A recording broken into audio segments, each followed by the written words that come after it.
what I want to show you is a trick that you can play on your brain so you can maintain social distancing, but at the same time give your brain that need it so desperately has for physical touch.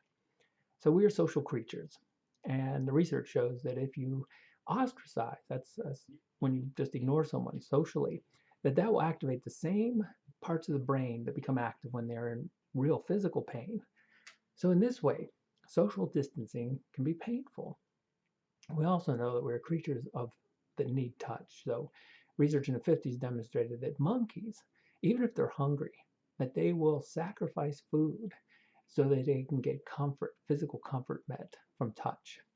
So we need touch. So what do we do with this? Well, the trick I'm going to show you was inspired by V.S. Ramachandran. He's a very famous neuroscientist. And what he does is he takes advantage of the fact that the brain is wired so the brain believes what the brain sees, which is to say that vision comes first. So we're going to play a little visual trick on the brain, and we're going to play it with the hands. So the hands are very important for us humans because, well, think about it. What do we do? Well, we change the world with our hands and what we make, and we also talk a lot. And so turns out these are two areas of the brain that are disproportionately represented. So if you were to take the brain apart, you'd have huge areas for the hands and you have a huge area representing the mouth. This is one of the reasons this is one of the reasons why we show affection this way. I mean, if someone were crying and they needed social support, you wouldn't go touch elbows with them. That would seem a little weird to both of your brains. You might grab their hand.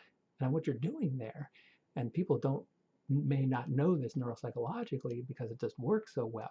But when you touch a person's hand, what you're doing is you're sharing the biggest part of your brain, as far as the body is concerned, with a very big part of their brain. And that's why it can feel so comforting. So the trick we're going to play is exactly that. And so again, make sure that you're on a decent size monitor. And you can do this before the conversation, maybe at the end of the conversation. Experiment, see what works best. And it may seem a little weird, but probably so did fist bumping when people first started to do it. And so when you're having the conversation, make sure you put your hand out so it's about the same size that it would be if you were really in the room. And make sure you don't put it flat. Make sure it's kind of like this, so the person can reach out and they can touch the fingertips. And this, end the conversation or start the conversation with that, and then maybe switch over and let the other person put their hand out, and then you touch the screen for a few seconds.